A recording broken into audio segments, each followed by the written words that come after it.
Normally, illness is something we all have. But the type of illness where you can still do your work isn't recognized as illness. It's called the normal human state all over the world. Yet really, when the body is in its normal state, it's still ill in and of itself. Simply that people in general are unaware of the fact that it's the deterioration of physical and mental phenomena continually from moment to moment. The way people get carried away with their thoughts and preoccupations while they're still strong enough to do this and that, that's really complacency. They're no match at all for people lying in bed ill. People lying in bed ill are lucky because they have the opportunity to do nothing but contemplate stress and pain. Their minds don't take up anything else, don't go anywhere else. They can contemplate pain at all times and let go of pain at all times as well. Don't you see the difference? The emptiness of the mind when you're involved in activities is play emptiness, imitation emptiness. It's not the real thing. But to contemplate inconstancy, stress, and not selfness as it appears right inside you while you're lying right here is very beneficial for you. Just don't think that you're what's hurting.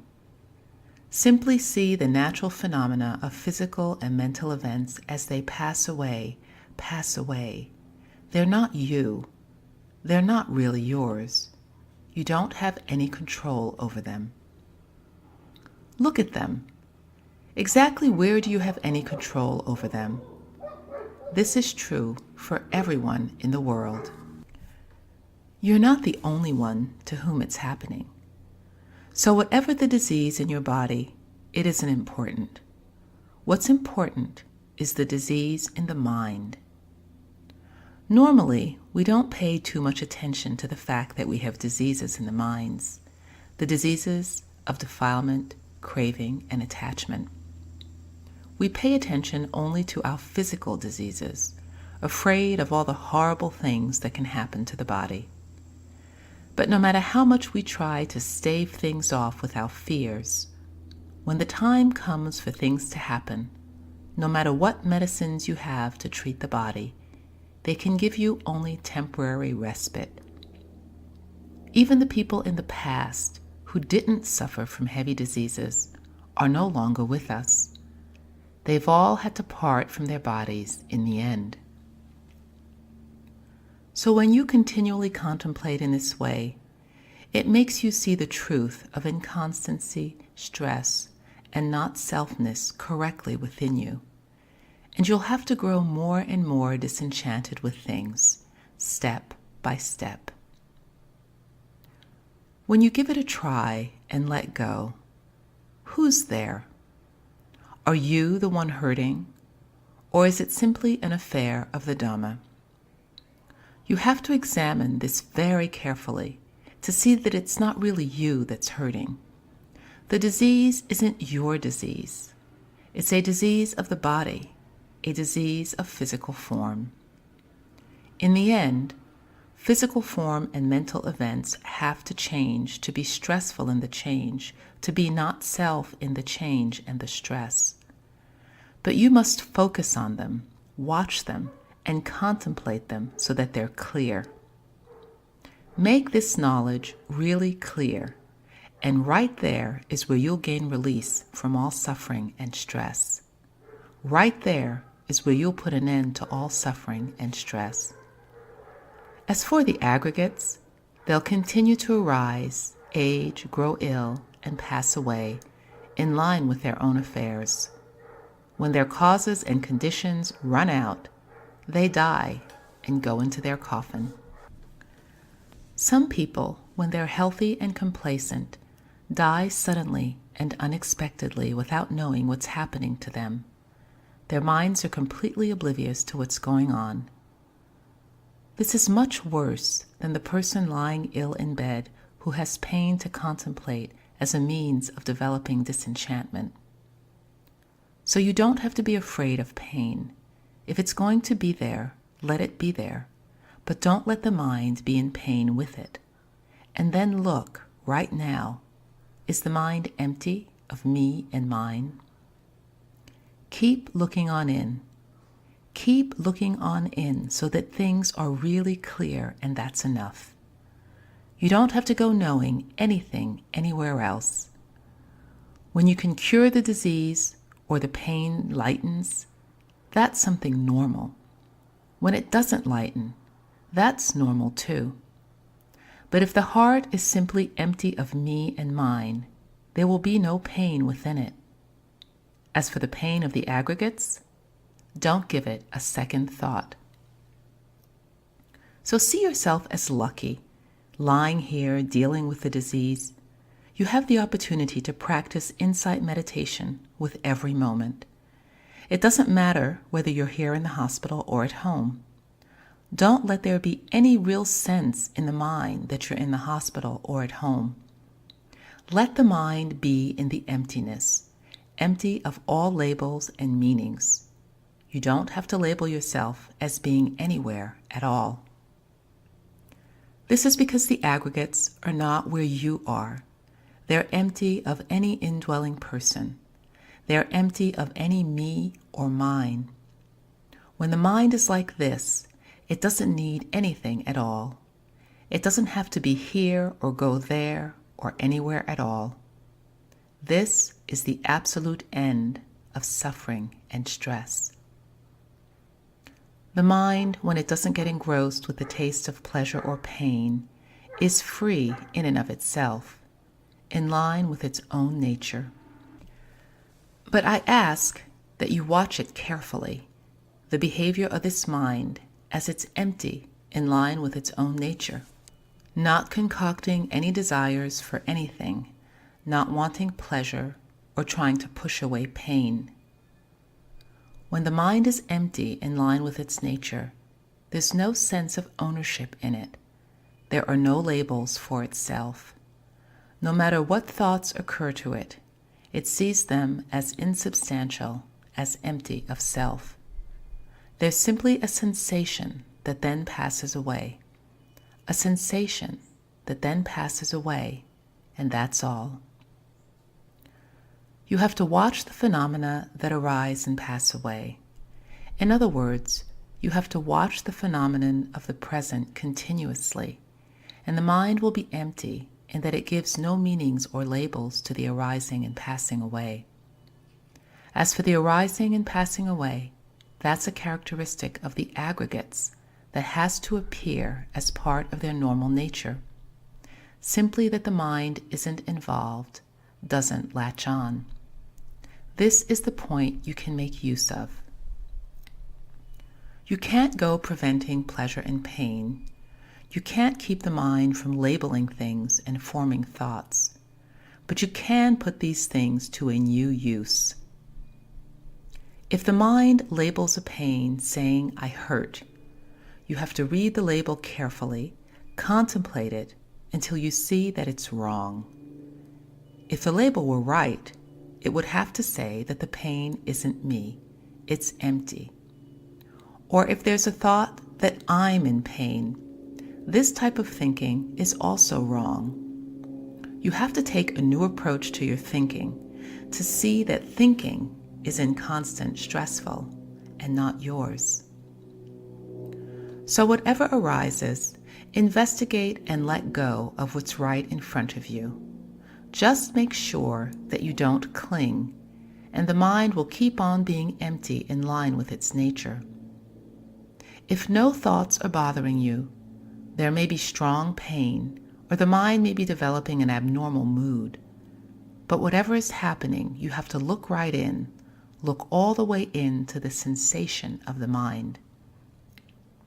Once you have a sense of the empty mind, then if there's any disturbance, any sense of irritation, you'll know that the knowledge giving rise to it is wrong knowledge in and of itself.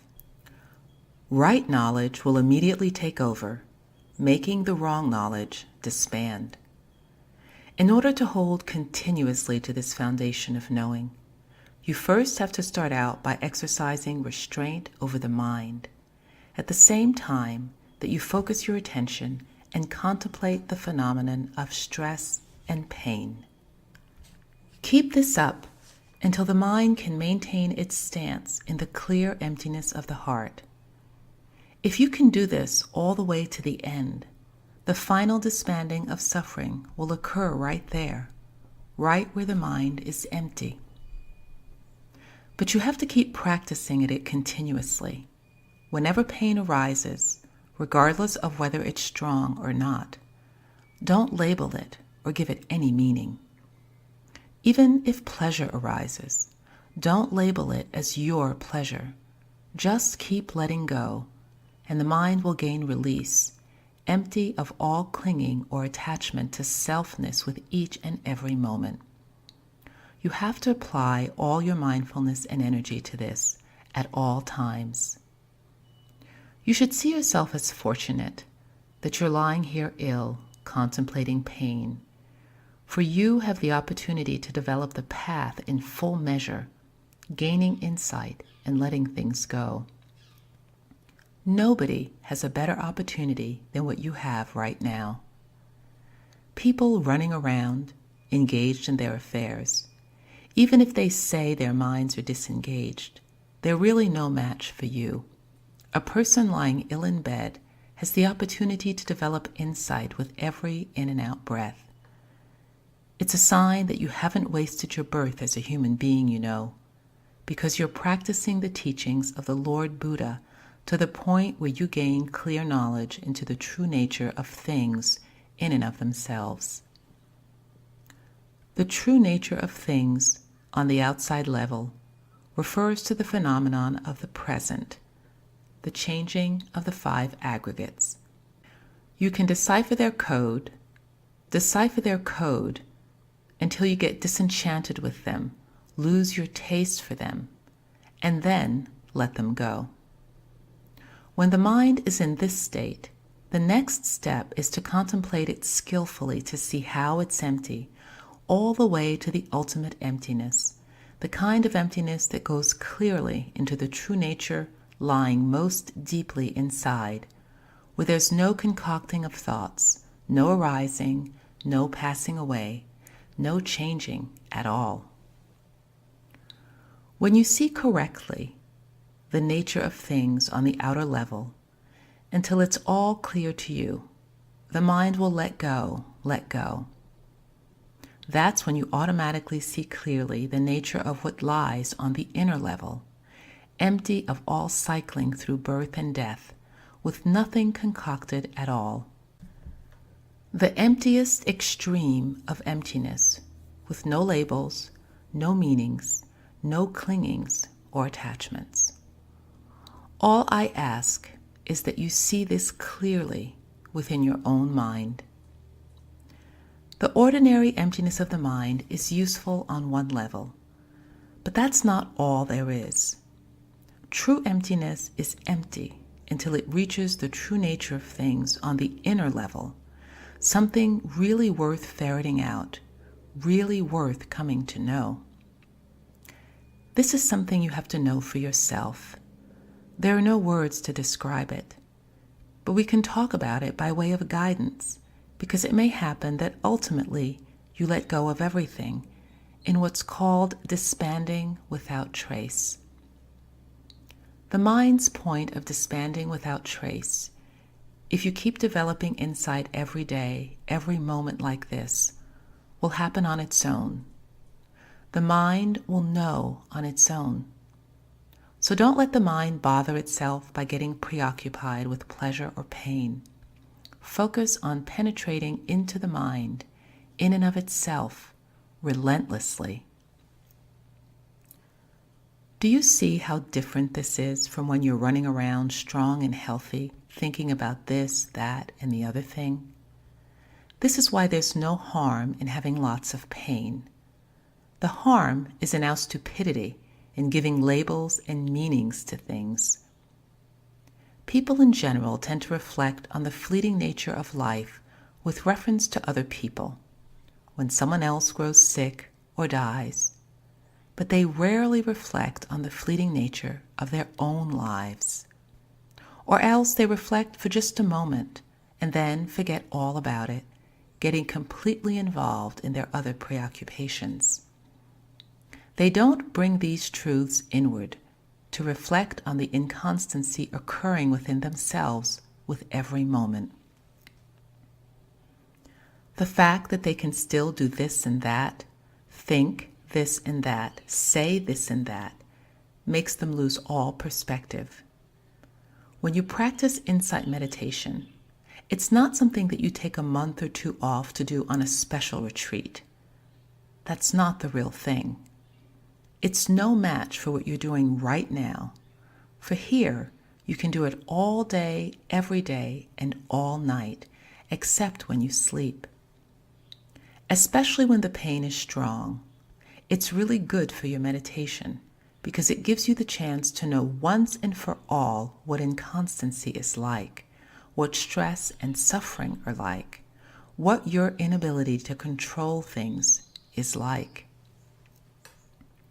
You have to find out right here, right in front of you, so don't try to avoid the pain. Practice insight so as to see the true nature of pain, its true nature as Dhamma, and then keep letting it go.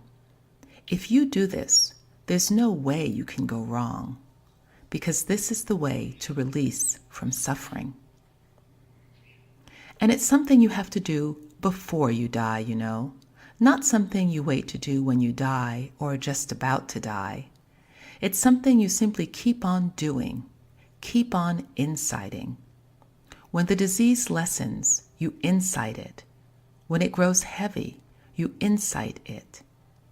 If you keep on developing insight like this, the mind will get over its stupidity and delusion. In other words, things like craving and defilement won't dare hassle the mind the way they used to.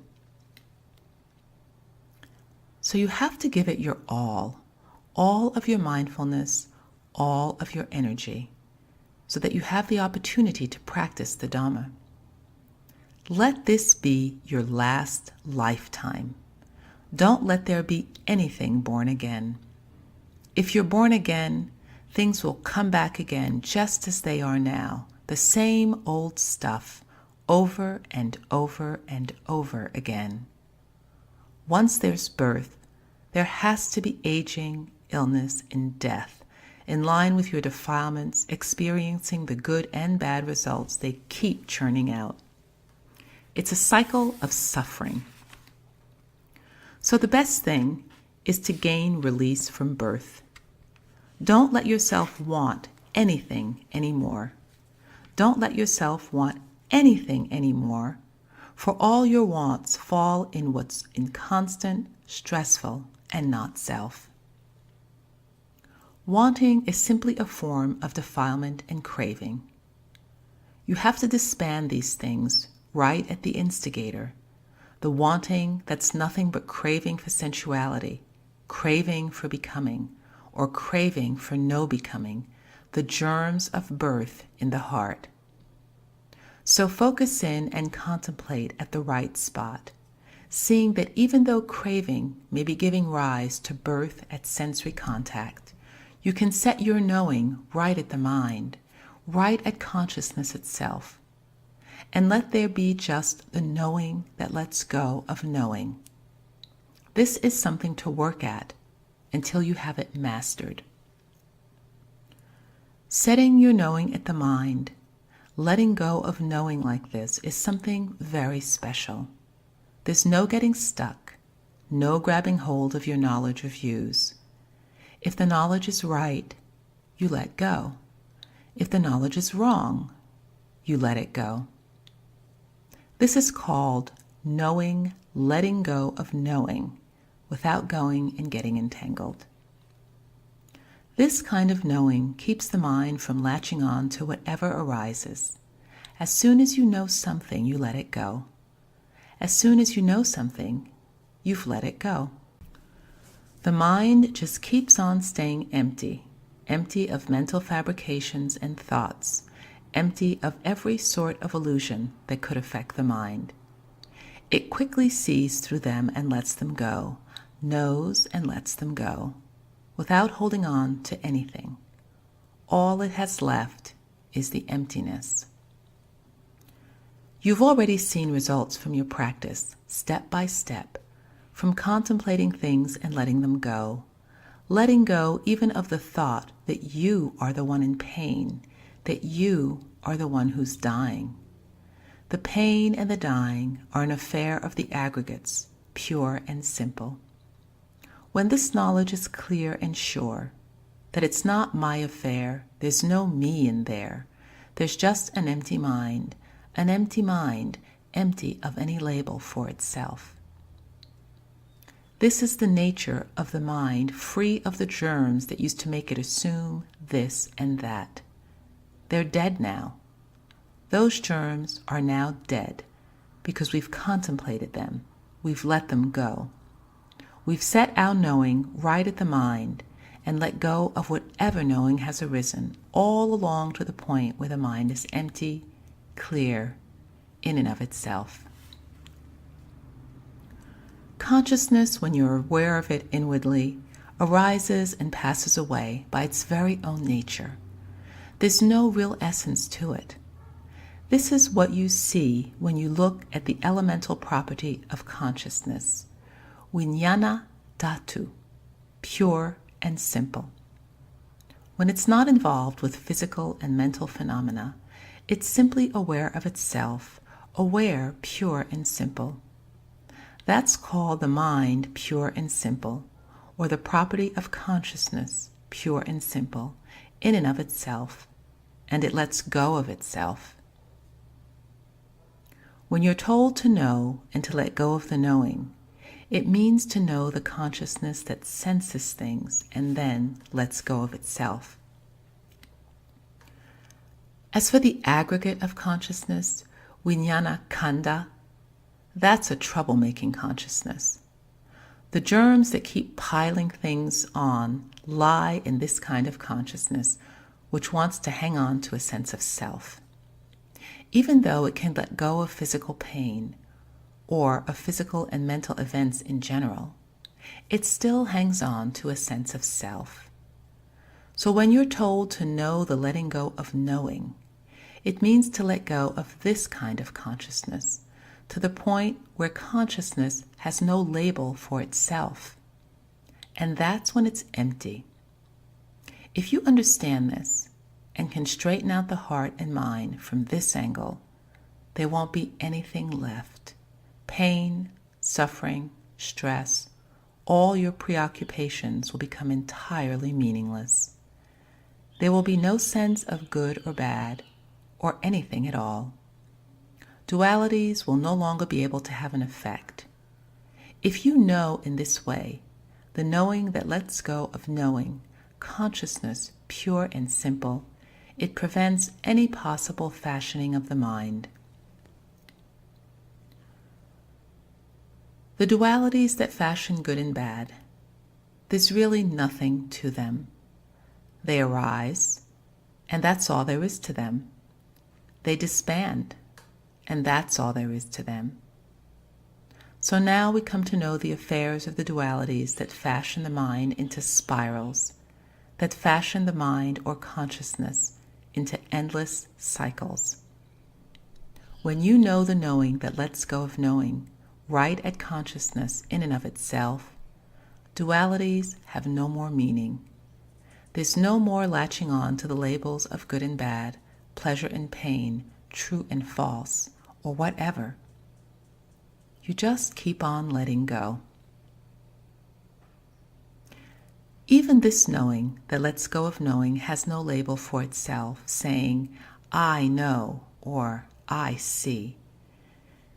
But this is something that lies a little deep, that you have to make an effort to see clearly and rightly. You have to keep looking in a shrewd way. The shrewdness of your looking, that's something very important, for only that can lead to awakening.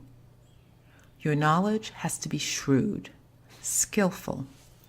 Make sure that it's shrewd and skillful.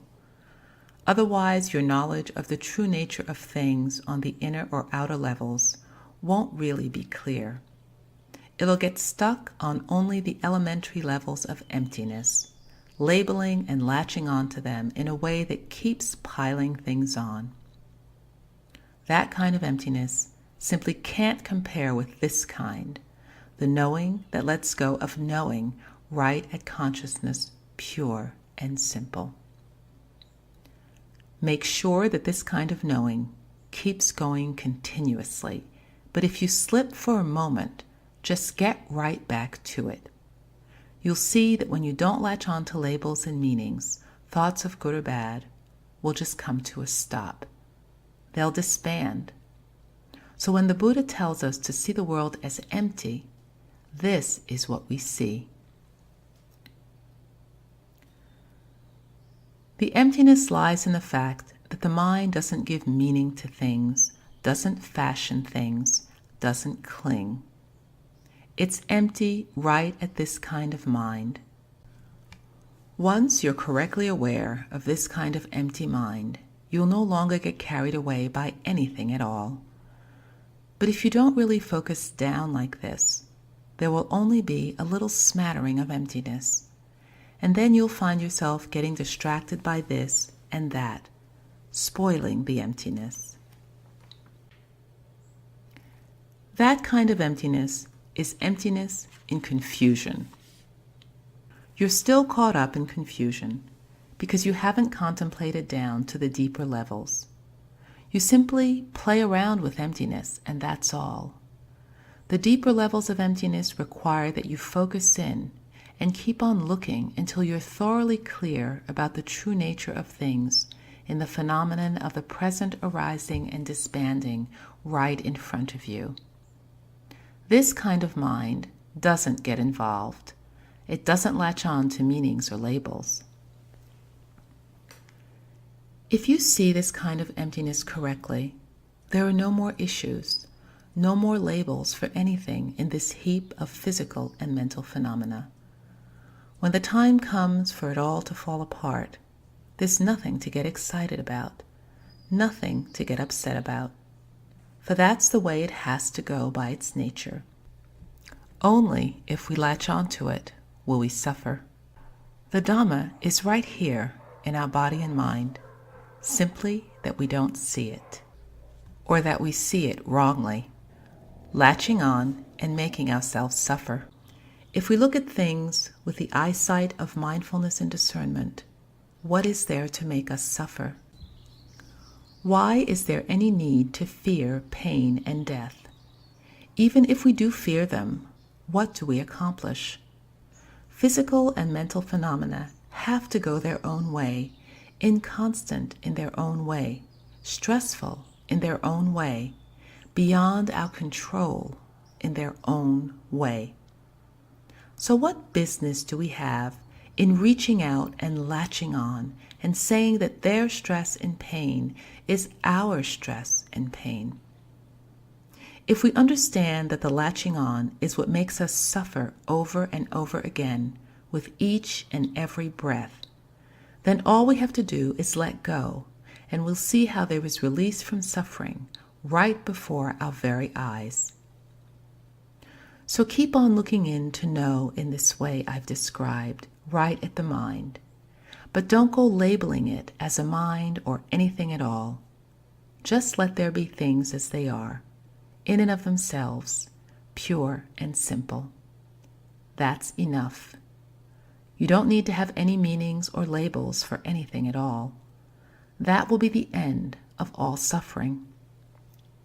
When things disband in the ultimate way, they disband right at the point of the elemental property of consciousness, free of the germs that will give rise to anything further. That's where everything comes to an end, with no more rebirth or re-death of any kind at all. The practice is something you have to do for yourself. If you know things clearly and correctly with your own mindfulness and discernment, that's your tool, well sharpened in hand.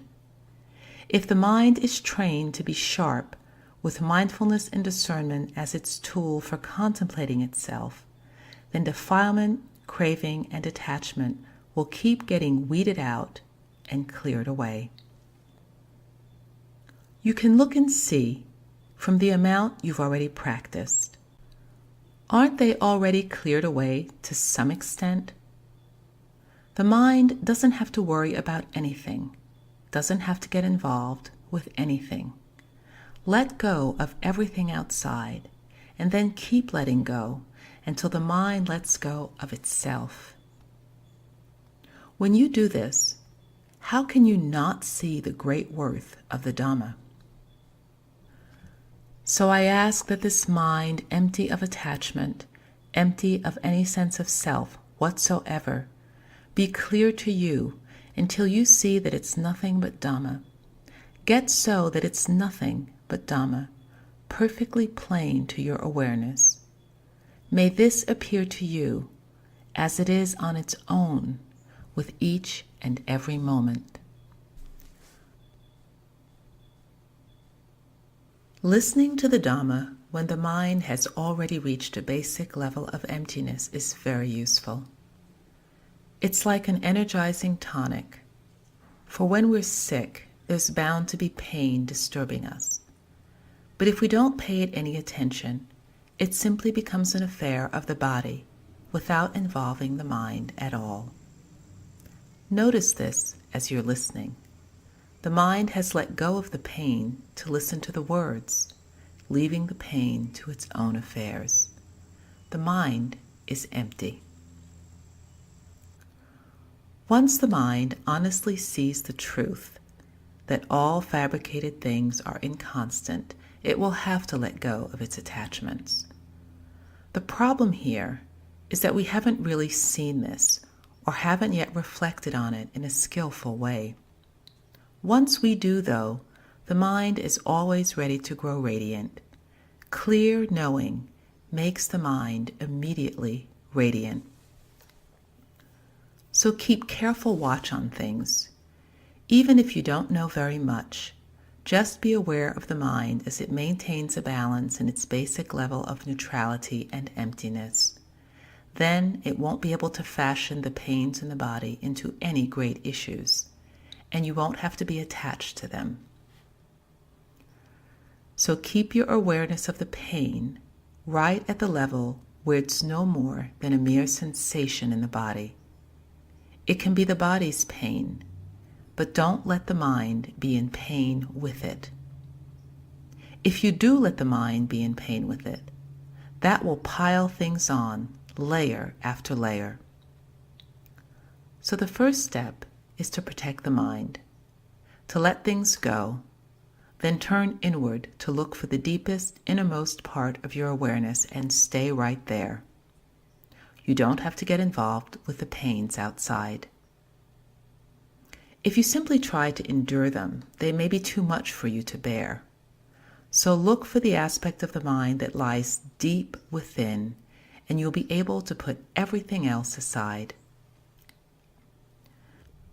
Now, if the pains are the sort you can watch, then make an effort to watch them. The mind will stay at its normal neutrality, calm, watching each pain as it changes and passes away.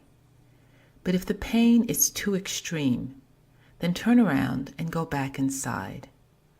For if you can't handle it, craving is going to work its way into the picture, wanting to push the pain away and to gain pleasure. This will keep piling on, putting the mind in horrible turmoil. So start out by solving the problem right at hand. If the pain is sudden and sharp, immediately turn around and focus all your attention on the mind. You don't want to have anything to do with the body, anything to do with the pains in the body. You don't look at them. You don't pay them any attention. Focus on staying with the innermost part of your awareness.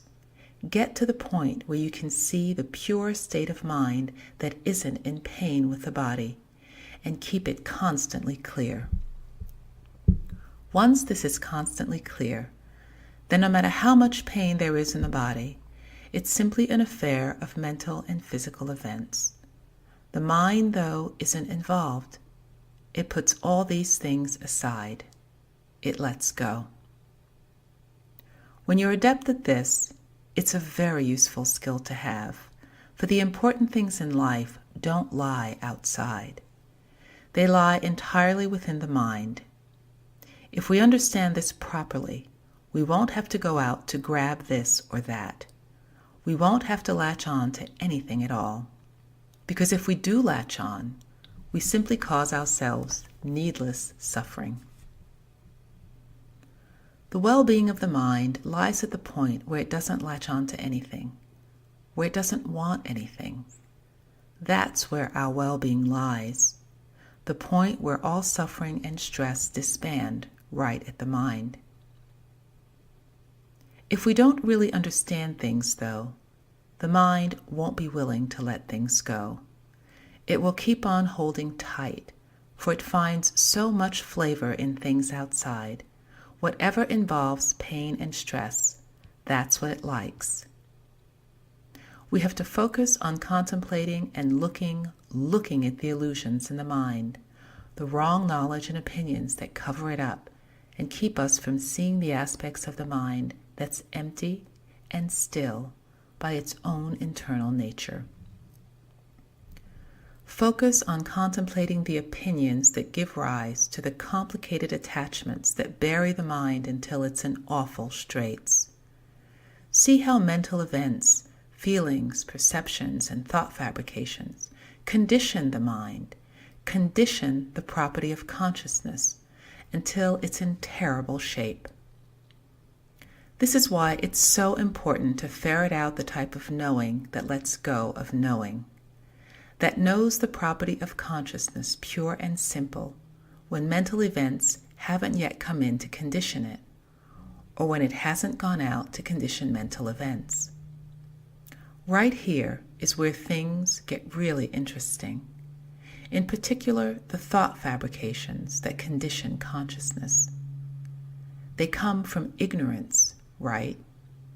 It's because of our not knowing, our wrong knowing, that they're able to condition things.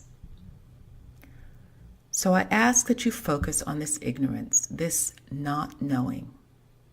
If you can know the characteristics of not knowing, this same knowledge will know both the characteristics of thought fabrications as they go about their conditioning and how to disband them. This requires an adroit contemplation because it's something subtle and deep. But no matter how subtle it may be, the fact that we've developed our mindfulness and discernment to this point means that we have to take an interest in it. If we don't, there's no way we can put an end to stress or gain release from it. Or if you want, you can approach it like this.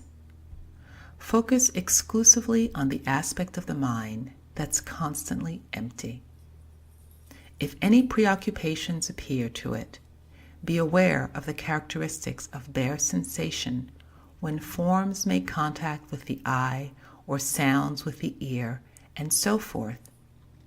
There's a bare sensation, and then it disbands before it can have any such meaning as good or bad. If there's just the bare sensation that then disbands, there's no suffering. Be observant of the moment when forms make contact with the eye. With some things, if we're not interested in them, no feelings of liking or disliking arise. But if we get interested or feel that there's a meaning to the form, sound, smell, taste, or tactile sensation, you'll notice as soon as you give a meaning to these things, attachment is already there. If you stop to look in this way, you'll see that attachment is something subtle, because it's there even in the simple act of giving meaning. If you look in a superficial way, you won't see that it's attachment, even though that's what it is, but in a subtle way. As soon as there's a meaning, there's already attachment.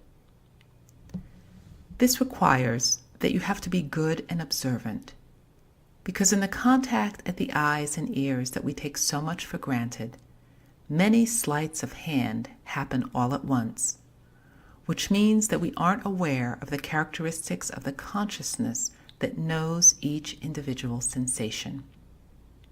We have to be very observant if we want to be able to know these things. If we aren't aware on this level, everything will be tied up in attachment. These things will keep sending their reports into the mind, conditioning and concocting all kinds of issues to leave the mind or consciousness in an utter turmoil.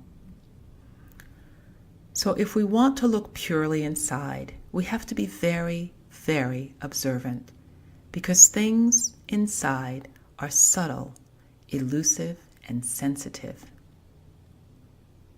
When the mind seems empty and neutral, that's when you really have to keep careful watch and control over it, so as to see clearly the sensation of receiving contact. There's contact, pure and simple, then it disbands, and the mind is empty, neutral and empty.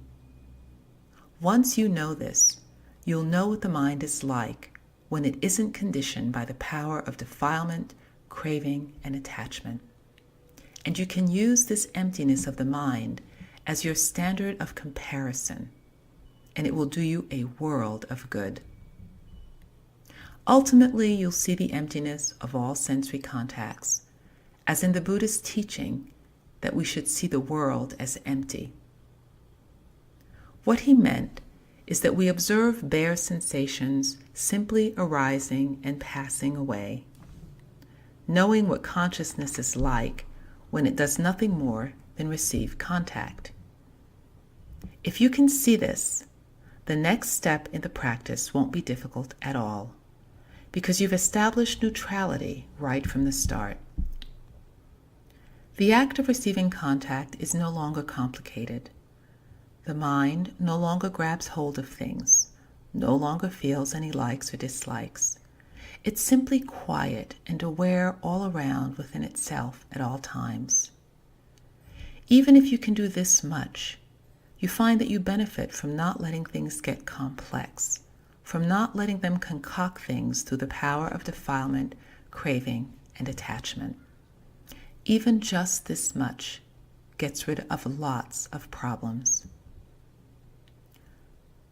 Then, when you focus further in to see the nature of all phenomena that are known through sensory contact, you'll see that there's simply bare sensation with nothing at all worth getting attached to. If you look with the eyes of true mindfulness and discernment, you'll have to see emptiness, even though the world is full of things. The eye sees lots of forms, the ear hears lots of sounds, but the mind no longer gives them meanings. At the same time, things have no meanings in and of themselves. The only important thing is the mind. All issues come from the mind that goes out and gives things meanings and gives rise to attachment, creating stress and suffering for itself. So you have to look until you see all the way through. Look outward until you see all the way out, and inward until you see all the way in, all the way until you penetrate in constancy, stress, and not selfness. See things as they are, in and of themselves, in line with their own nature, without any meanings or attachments. Then there won't be any issues. The mind will be empty, clean, and bright, without your having to do anything to it. Now, the fact that the mind has the viruses of ignorance, or of the craving that gives rise to things easily, means that we can't be careless. In the beginning, you have to supervise things carefully so that you can see the craving that arises at the moment of contact, say, when there's a feeling of pain. If you don't label it as meaning your pain, craving won't get too much into the act. But if you do give it that meaning, Then there will be the desire to push the pain away and to have pleasure come in its place. All this, even though we've never gotten anything true and dependable from desiring. The pleasure we get from our desires doesn't last. It fools us and then changes into something else. Pain fools us and then changes into something else. But these changes keep piling up and getting more complicated in the mind, and this is what keeps the mind ignorant. It has been conditioned in so many ways that it gets confused, diluted, dark, and smoldering. All kinds of things are smoldering in here. This is why the principle of the knowing that lets go of knowing is such an important tool. Whatever comes at you, the knowing that lets go of knowing is enough to get you through. It takes care of everything. If you let it slip, simply get back to the same sort of knowing. See for yourself how far it will take you, how much it can keep the mind neutral and empty. You can come to see this bit by bit, in the moments when the mind isn't involved with very much, when it's at a basic level of normalcy, empty, quiet, whatever. Keep careful watch over it and analyze it as well. Don't let it just be in an oblivious state of indifference, or else it will lose its balance. If you're in an oblivious state, then as soon as there's contact at any of the sense doors, there's sure to be attachment or craving, giving rise to things the instant in which feeling appears. You have to focus on keeping watch of the changes, the behavior of the mind at every moment. As soon as your mindfulness lapses, get back immediately to your original knowing.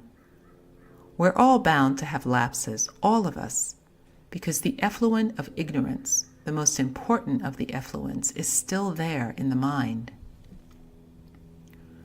This is why we have to keep working at our watchfulness, our investigation, our focused awareness, so that they keep getting clearer and clearer. Make your mind ripe in mindfulness and discernment continuously. Once they're ripe enough for us to know things in a skillful way, you'll be able to disband the defilements the very minute they appear. As soon as you begin feeling likes and dislikes, you can deal with them before they amount to anything. This makes things a lot easier. If you let them loose so that they condition the mind and make it irritated, murky, and stirred up to the point where it shows in your words and actions, then you're in terrible straits, falling into hell in this very lifetime. The practice of the Dhamma requires that we be ingenious and circumspect right at the mind. The defilements are always ready to flatter us, to work their way into favor. If we aren't skillful in our awareness, if we don't know how to keep the mind under careful supervision, we'll be no match for them, for there are so many of them. But if we keep the mind well supervised, the defilements will be afraid of us, afraid of our mindfulness and discernment, afraid of our awareness. Notice when the mind is empty, aware all around, with no attachments to anything at all. The defilements will hide out quiet, as if they weren't there at all. But as soon as mindfulness slips, even just a little, they spring right up. They spring right up. If you recognize them for what they are the moment they spring up, they'll disband right there. This is a very useful skill to have. But if we let them get to the point where they turn into issues, they'll be hard to disband. That's when you have to bear with the fight and not give up. Whatever happens, start out by bearing with it, not simply to endure it, but so as to examine it, to see what it's like, how it changes, how it passes away. We bear things so that we can see through their deceits, the way they arise, persist, and disband on their own. If they disband while we're examining them and clearly seeing their deceitfulness, we can have done with them for good. This will leave the mind in a state of freedom and independence, empty entirely within itself. If you can learn to see through things right away the moment they arise, what you might call your own little instantaneous awakenings, your awareness will keep getting brighter and brighter, stronger and more expansive all the time. So work at them, these little instantaneous understandings, and eventually, when things come together in an appropriate way, there will be the moment when there's the instantaneous cutting through of defilements and effluents, once and for all. When that happens, then Nibbana. No more taking birth. If you have yet to reach that point, just keep sharpening your knives, mindfulness and discernment. If they're dull, they won't be able to cut anything through. But whatever shape they're in, keep cutting through bit by bit, whatever you can. I ask that you keep at this, examining and understanding all around within the mind until you reach the point where everything is totally clear and you can let go of everything with the realization that nothing in the 5 aggregates or in the physical and mental phenomena is me or mine. Keep trying to let go, and that will be enough. Each moment, as they're taking care of you here in the hospital, do what has to be done for your illness, but make sure that there's this separate, special awareness exclusive to the mind, this knowing that simply lets go of itself. That will end all of your problems right there.